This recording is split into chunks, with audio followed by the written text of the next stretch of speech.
হানজালা রাদিয়াল্লাহু তাআলা তরবারে নিয়ে দৌড়ায়, উহুদের জমিনে দৌড়ায়, আর ইয়া রাসূলুল্লাহ ইয়া হাবিবাল্লাহ বলিয়ে চিৎকার করে, চোখের পানি ছেড়ে দিছে,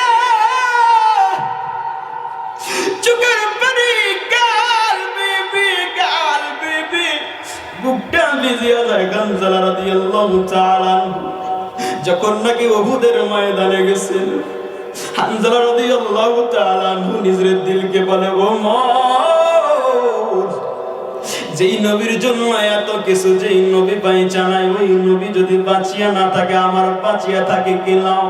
হানজালা রাদিয়াল্লাহু তাআলা বিরুদ্ধের সাথে, কাফের মুশরিকের সাথে লড়াই করতে করতে শহীদ হয়ে গেলেন। হানজালা রাদিয়াল্লাহু তাআলা যখন নাকি শহীদ হয়ে গেলেন, এইদিকে খবর হয়ে